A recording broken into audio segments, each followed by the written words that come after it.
বিশ্ব যখন থমথমে উত্তেজনা চলছে, একের পর এক হামলা পাল্টা হামলার খবর আসছে। ঠিক সেই মুহূর্তে বাংলাদেশের কিছু অসাধু ব্যবসায়ী তেল বাণিজ্যে ঝাঁপিয়ে পড়েছে অধিক মুনাফা লুফে নেওয়ার জন্য কৃত্রিম সংকট তৈরি করে।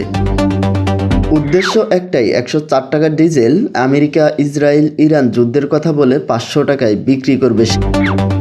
তাই পানির ট্যাঙ্কিতে 10,000 লিটার জ্বালানি তেল মজুত করেছে। নাটোর জেলা সিংড়া উপজেলার নিঙ্গুইন ভাটোপাড়া এলাকায় একটি বাঁশের জারের নিচে মাটির গভীরে পানির ট্যাঙ্কির ভিতরে জ্বালানি তেল মজুত করে পুঁতিয়ে রেখেছিল অসাধু সিন্ডিকেট ব্যবসায়ী। দোকানের নাম সততা ট্রেডার্স, কিন্তু তিনি কাজ করেন অসৎ। এই সততা ট্রেডার্সের মালিক রুবেল হোসেন নামের এক ব্যবসায়ী উচ্চ মূল্যে বিক্রির উদ্দেশ্যে এই তেল অবৈধভাবে মজুত করেন। গোপন সংবাদের ভিত্তিতে ভাটোপাড়া এলাকায় অভিযান চালান ভ্রাম্যমাণ আদালত।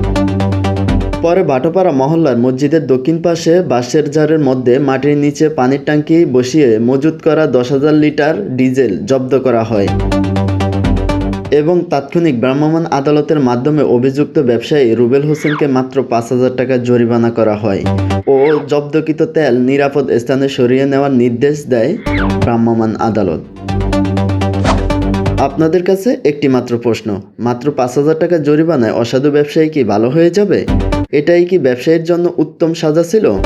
না, এর চেয়ে আরও কঠিন কোনো সাজা দেওয়া উচিত ছিল? কমেন্ট করে জানিয়ে দিবেন।